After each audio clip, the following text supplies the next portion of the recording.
Hi hi friends, friends, welcome welcome to to our our YouTube YouTube channel. Channel. இன்னைக்கு என்ன video பார்க்க போறோம்னா, நானே ஹஸ்பண்ட் எங்களோட first year wedding anniversary celebrate பண்ணுறதுக்காக வர்க்காலா போயிருந்தோம். மதுரையிலேருந்து வர்க்காலாக்கு பஸ்லேயும் போகலாம், ட்ரெயின்லேயும் போனால் நாங்கள் ட்ரெயினில் தான் போயிருந்தோம். இங்கேருந்து வர்க்காலாக்கு டைரக்ட் ட்ரெயின் இருக்குது. பஸ்ஸில் போனால் ஒரு ஆளுக்கே 1000 ருபீஸ் சார்ஜ் பண்ணுவாங்க. இதே ட்ரெயின்லனா சீப் அண்ட் பெஸ்ட்டாக முடிஞ்சிடும். பட்ஜெட் கம்மியாக வர்க்காலாக்கு போகணுன்னு நினச்சிங்கன்னா ட்ரெயினை சூஸ் பண்ணிக்கோங்க. ரயில்வே ஸ்டேஷன் போகிறதுக்கு முன்னாடி பெரியார் ரோஸ் மில்க் கடையில் ரோஸ் மில்க் வாங்கிட்டு நானும் என் ஹஸ்பண்டும் என்ஜாய் பண்ணி ரோஸ் மில்க் குடிச்சிக்கிட்டே போனோம். நாங்கள் ட்ரெயினில் ஸ்லீப்பர் கோச்சில் தான் போனோம். மார்னிங் எழுந்திரிச்சு பார்க்கையில கேரளா சைடு ஃபுல்லாக இப்படி தான் இருந்துச்சு, பச்சை பசேன்னு ரொம்ப அழகாக இருந்துச்சு. ரெயின் வேறு இதில் நல்லா கொஞ்சம் கொஞ்சமாக அழகழகாக மழை பெஞ்சிட்டு இருந்தது. பார்க்க ரொம்ப அழகாக இருந்துச்சு.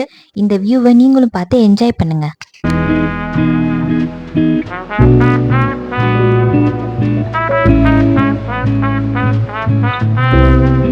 வர்க்காலா ஸ்டாப் வந்து நானே ஹஸ்பண்ட் இறங்குறதுக்கு ரெடி ஆகிட்டோம். மார்னிங் 7:30க்குலாம் ரீச் ஆகிட்டோம். அங்கே நாங்கள் வரப்பவே மழையோடு தான் வந்தோம். ரொம்ப பெரிய மழைலாம் இல்லை, சும்மா கொஞ்சம் கொஞ்சம் தான் பெஞ்சிட்டு இருந்தது. மழை பெஞ்சனால வர்க்காலா ஸ்டேஷன் எவ்வளோ அழகாக பச்சை பச்சேர்னு இருக்குன்னு நீங்களே பாருங்கள். வர்க்காலா ரீச் ஆனதும் ஸ்டேஷன் பக்கத்துலேயே இருக்கிற ஒரு ஹோட்டலில் மார்னிங் பிரேக்ஃபாஸ்ட்டை முடிச்சுட்டு எங்களோட ரூமுக்கு செக்இன் பண்ணுறதுக்காக போயிட்டோம். ஸ்டேஷன்லேருந்து ரூமுக்கு வந்து ஆட்டோவில் தான் போயிருந்தோம். நாங்கள் பிளாக் பீச் பக்கத்தில் தான் ரூம் புக் பண்ணியிருந்தோம். பட்ஜெட் கம்மியாக பீச் பக்கத்துலேயே நிறைய ரூம்ஸ் அவைலபிளாக இருக்கும். நீங்கள் ஆன்லைனில் பார்த்து உங்களுக்கு எது பெஸ்ட்டுன்னு தோணுதோ அதை சூஸ் பண்ணிக்கோங்க. ரூமுக்கு செக்கிங் ஆனதும் பக்கத்துலேயே இருக்க பிளாக் பீச்சுக்கு அப்படியே போயிட்டு வந்துட்டோம். பிளாக் பீச் போனதும் ஃப்ரெஷ்ஷாக இளநி பறித்து வச்சுருந்தாங்க. அப்படியே இளநி வாங்கி குடிச்சிட்டு கொஞ்ச நேரம் அங்கேயே இருந்து அந்த வியூவை என்ஜாய் பண்ணிட்டு இருந்தோம். அப்புறம் ரூமுக்கு வந்து ஃப்ரெஷ் ஆகிட்டோம். லோக்கலில் சுற்றி பார்க்குறதுக்காக பைக் ரெண்ட்டுக்கு வாங்கிட்டு வந்தாங்க என் ஹஸ்பண்ட். இதான் அந்த பைக்கு. இதில் தான் 2 நாளாக அங்கே இருக்க பிளேஸ்லாம் நாங்கள் சுற்றி பார்த்தோம். நாங்கள் போட்டிங் போகிறதுக்காக ஒரு பிளேஸ்க்கு போயிட்டு இருந்தோம். ஆனால் அங்கே போட்டிங் அலௌட் இல்லைன்னு சொல்லிட்டாங்க. அப்புறம் ரிட்டர்ன் வரப்போ எங்களுக்கு பிடிச்ச இடத்துல மட்டும் பைக்கை நிப்பாட்டி கொஞ்ச நேரம் அங்கே டைம் ஸ்பெண்ட் பண்ணிட்டு இருந்தோம். ஒரு பக்கம் கடல் இருந்துச்சு, இன்னொரு பக்கம் ஏரி மாதிரி ஏதோ இருந்துச்சு. சின்ன சின்ன கடையாக நிறைய இருந்துச்சு. அங்கே ஏதாவது சாப்பிட்லான்னு பார்த்தோம், ஆனால் அந்த ரசப்பொரி மட்டும்தான் இருக்குன்னு சொல்லிட்டாங்க. அப்புறம் அதை வாங்கி சாப்பிட்டுட்டு அப்புறம் ஃப்ரெஷ் ஜூஸ் குடிக்கலான்னு பார்த்தோம், ஆனால் ஃப்ரெஷ் ஜூஸும் இல்லைன்னு சொல்லிட்டாங்க. அப்புறம் சரின்னு ரோஸ் மில்க் வாங்கி குடிச்சிட்டு அப்படியே கொஞ்ச நேரம் அந்த கடல் கிட்ட நின்றுட்டு இன்னும் கடலுக்கு உள்ள நடந்து போற மாதிரி பாதைலாம் இருந்துச்சு. அங்க நடந்து போனா நிறைய லவ்வர்ஸா இருந்தாங்க. அங்க வர்க்காலால இருக்க லவ்வர்ஸ்க்குலாம் இதுதான் பிளேஸ் போல. நிறைய பேர் அங்க இருந்தாங்க. அந்த ஏரியும் கடலும் ரெண்டும் சேர்ற மாதிரி ஒரு பிளேஸ் அங்க இருந்துச்சு. சூப்பரா இருந்துச்சு. குட்டீஸ்லாம் ரொம்ப என்ஜாய் பண்ணி அங்க குளிச்சுட்டு இருந்தாங்க. ஆனா நாங்க குளிக்கல. ரொம்ப நேரம் அங்க நின்றுட்டு அதுக்கப்புறம் நல்ல வெயிலுக்கு நானே ஹஸ்பண்டும் ஒரு ஐஸ்கிரீம் வாங்கி சாப்பிட்டுட்டு அதுக்கப்புறம் அங்கேருந்து கிளம்பி எங்கள் ரூமுக்கு நாங்கள் வந்துட்டோம். எங்கள் ரூமுக்கு வந்ததுக்கப்புறம் ஃப்ரெஷ் ஆகிட்டு அதுக்கப்புறம் கிளம்பி பீச்சுக்கு போயிட்டோம் சன்செட் பார்க்குறதுக்காக.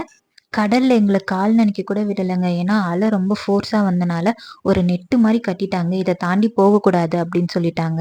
ஸோ கொஞ்சம் தள்ளியே தான் உட்காந்து ரொம்ப நேரம் அங்கே இருந்தோம். சீக்கிரமாகவே போயிட்டோம். சன்செட் ஆகிறதுக்கு ரொம்ப முன்னாடியே நாங்கள் போயிட்டோம். அங்கே யாருமே இல்லை. நாங்கள் போனப்போ ரொம்ப ஃப்ரீயாக இருந்துச்சு.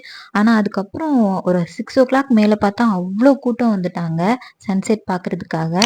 நீங்களும் சன்செட் பார்க்குறீங்களா?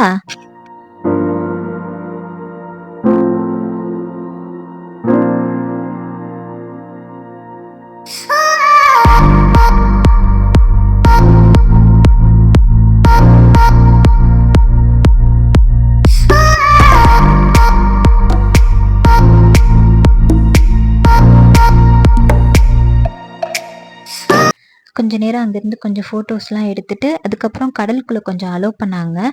கொஞ்ச நேரம் நின்று அங்கே கால் மட்டும் நனைச்சிட்டு அப்புறம் நாங்கள் கிளிஃப்க்கு போயிட்டோம். ஆக்சுவலாக நாங்கள் வர்க்காலாக்கு போகிறோம் அப்படின்னு சொன்னது எங்களுக்கு தெரிஞ்சவங்களாம் என்ன சொன்னாங்கன்னா, கண்டிப்பாக அங்கே போனால் கிளிஃப்க்கு போங்க, நிறைய ஷாப்பிங் பண்ணலாம், அங்கே நிறைய கடை இருக்குது, நிறைய சாப்பிட்லாம் அப்படின்னு சொன்னாங்க. ஆனால் ஃபுட்டு கொஞ்சம் பரவாயில்லாமல் இருக்கும் அப்படின்னு தான் சொன்னாங்க. நாங்கள் போனோம். அதே மாதிரி நிறைய ஷாப்பிங் பண்ணுறதுக்கு கடை இருந்துச்சு. ஆனால் நாங்கள் எதுவுமே வாங்கலை. ஒரே ஒரு வர்க்காலா மேக்னெட் மட்டும்தான் வாங்கினோம். அதுவே 200 ருபீஸ் சொன்னாங்க. அப்புறம் நாங்கள் 180 ருபீஸ்க்கு அதை வாங்கிட்டு வந்தோம். நாங்கள் ட்ரெஸ் எதுவுமே ஷாப்பிங் பண்ணலை. ஏன்னா எல்லா கடையுமே ட்ரெஸ் கடையாக தான் இருக்குது. எல்லாமே ஒரே மாடலாக தான் இருக்குது. ஃபுட்டுமே நாங்கள் ஏற்கனவே போனப்போ ஒரு கடையை பார்த்து வச்சுட்டு தான் போனோம் முன்னாடியே, இந்த கடையில் தான் சாப்பிட்ணுன்னு.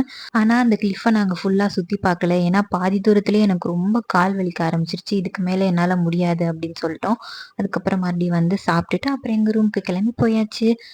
Day 2 வீடியோ நாளைக்கு அப்லோட் பண்ணுறோம். டாட்டா.